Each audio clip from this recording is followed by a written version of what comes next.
When the beat drops, you know exactly what time it is. Hello and welcome to this Buccaneers Free Sunday. I think you might need it after the last few weeks. I am Evan Closky. David Shealy is off today, but he will make an appearance on the show here or there. Next week, we will focus on the Texans game, which will be right here on 10 Tampa Bay. But this morning, let's talk about what happened on Thursday Night Football and take some big picture reflection with this team. Let's get started. This is the 10 and 10, the 10 most important storylines you need to know after the 24-18 defeat against the Bills. After starting the year 3-1, Tampa Bay has lost 3 straight and 4 of its last 5. Now, I don't think anybody penciled the Buccaneers at any point winning this contest. They were 9.5-point underdogs.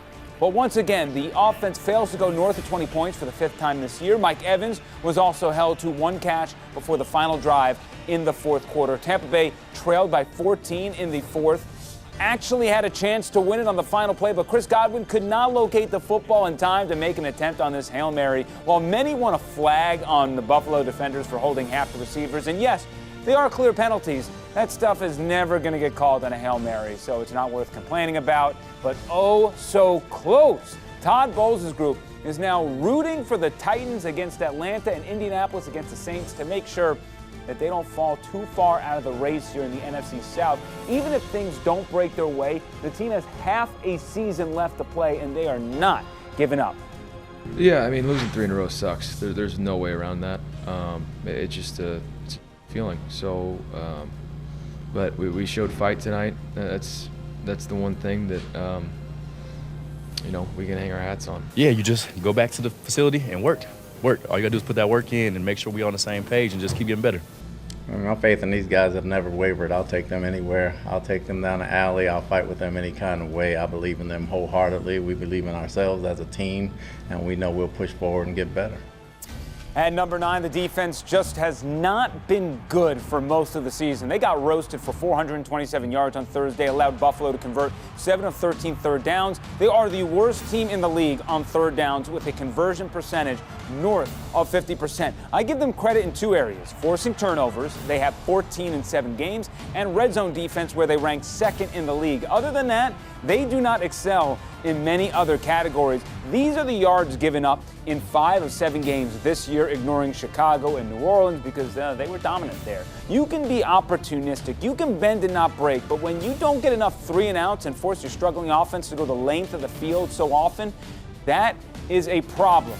At number 8, there is a huge problem for opposing offenses week after week, and that is Antoine Winfield Jr. He deflected a ball this week against Josh Allen, resulting in Will Golston's first interception of his career. Congrats to him in his 11th season, but Winfield, time and time again, is proving he is one of the best secondary pieces in the league. Dare I say, he's got a little Rondé Barber in him. He's making a strong case for a fat contract in the offseason. At number 7, it's not all doom and gloom here. The Bucs averaged 4.6 yards per carry. That is a crazy number compared to what we were witnessing before. While the team still only rushed for 78 yards, Rachaad White found success on the ground and in the passing game, snagging 7 receptions for 70 yards. He has 135 receiving yards in the last 2 games, so this has been a successful adjustment by Dave Canales and company to get the running game going without specifically running the ball. And number 8, time to do a deep dive on the man wearing 6, Baker Mayfield. Ever since coming out of that bye week, he has not been sharp. He's completing less than 60% of his passes. Considering he failed to do that in any of his first 4 games of the year, certainly noteworthy. The passing yards, that's pretty well. I mean, look at this, 57 rushing yards. He's well on his way to a career high there. But then, look at this, 3 touchdowns, 2 picks. You have to be better than that, that's for sure. Mayfield is battling some bumps and bruises, but he has not been comfortable in the pocket recently. Mechanics seem a bit off. Ate a few sacks on Thursday, which could have contributed to that.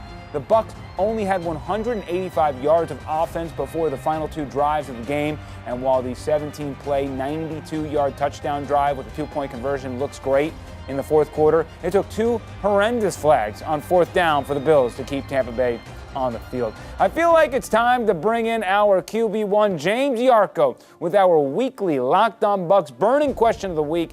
And James, how would you evaluate Baker Mayfield after 7 games? From talking with you, my guess is you're a glass half full kind of guy.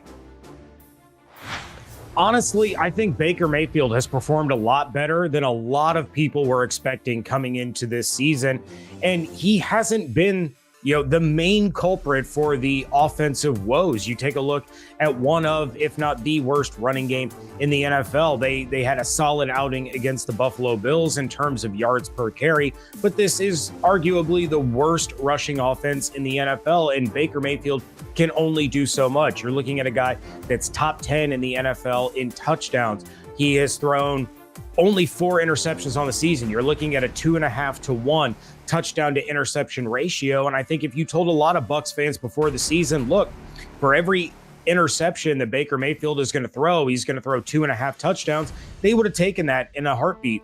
Avoided a lot of hits, a lot of sacks, escaped danger, and made plays down the field, which makes the offensive line look a little bit better because he has evaded all of those sacks. So Baker Mayfield has been actually really solid for the Buccaneers. Coming out of the bye, he was one of the best in the NFL in third down conversion rate, third down conversion quarterback rating, third down conversion completion percentage, and those things have started to go away as this offense has taken a turn for the worse.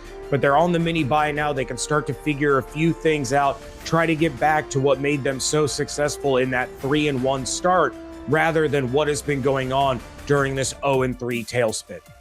Thank you so much, James. But despite all the things you just mentioned, if the losses continue to stack up, more and more fans are going to yell at their TV for this guy. Here's what I can tell you. Kyle Trask will not start for the Buccaneers until either A, Tampa Bay's playoff hopes are slim to none, or B, Mayfield gets hurt. That is nothing against Trask, but the Bucs have to give Mayfield every inch of the rope to win this QB gig entering next season, because the minute you bench him, his future with this franchise is most likely over.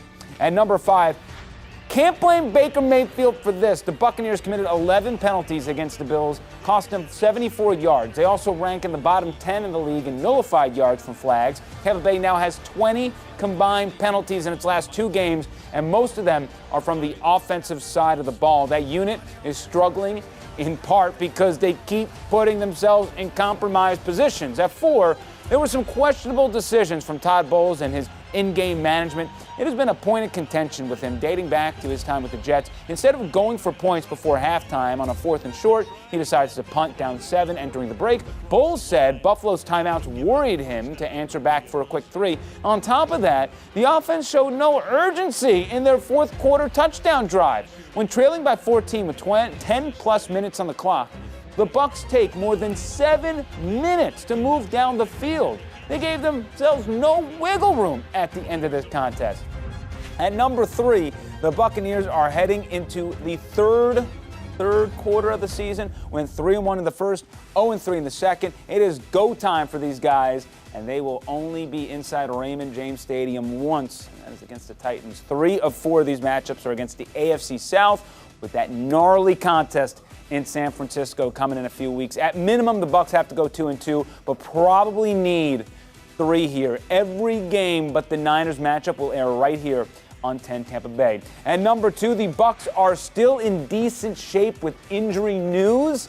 Vita Vea could not go. He was a game-time decision this week. There's a good chance he returns next Sunday. Logan Hall is dealing with a groin issue, but he gutted through the Bills contest. It was also nice to see Chase Edmonds return to action after getting hurt in Week 2. He totaled 21 yards and 5 touches. He will be the backup behind Rachaad White. Anthony Nelson has been banged up this season, but has recovered from his concussion and recorded his 2nd sack Thursday on the road. David Shealy caught up with Nelson before the contest for this week's installment of the One Buck.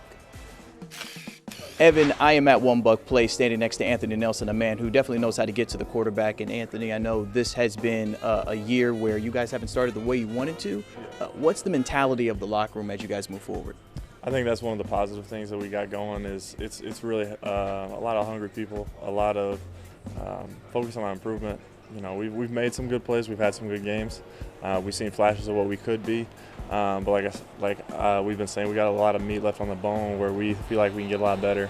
Now for you, this is another year in Todd Bowles' defense. How comfortable do you feel in the system at this point? Yeah, I feel very comfortable.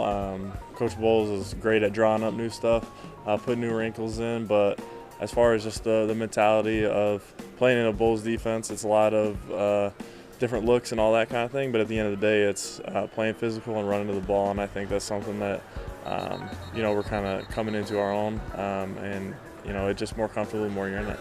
And how have you kind of gotten to the mental space of being an NFL player, that daily, weekly grind? I mean, I think you kind of said it right there. It's a daily, weekly grind. I've been working at football and all this stuff for my whole life. It's a different level. Like I said, you got to adjust to it. But at the end of the day, it's what can I do today that will help me get better and help this team win. And if you just focus on that, then it all works out. Thank you so much, David and Anthony. We got a doubleheader on 10 Tampa Bay. At 1 o'clock, you can watch Jacksonville take on the Steelers. Then at 4:25, the game of the week, Cincinnati taking on San Francisco. As for our Blitz picks record, David and I picked the same thing last week, so we're both 4-3 on the season. Since we don't have a Bucks game to do this week, let's call it a wild card day. And if I could choose any game, give me the Kansas City Swifties against Denver. Patrick Mahomes does not lose divisional games. I will say the Chiefs win 27-20. David, what do you have? All right, Evan, I'm going to lock in the Miami Dolphins over the New England Patriots. Give me a 28-10 final. I know the Patriots just had a big win against Buffalo at home, but this is a pretty ticked-off Miami team after getting embarrassed in Philadelphia in that second half. So I think Miami kind of avenges that loss a little bit, gets the bad taste out of their mouth. 28-10 the final over the Patriots.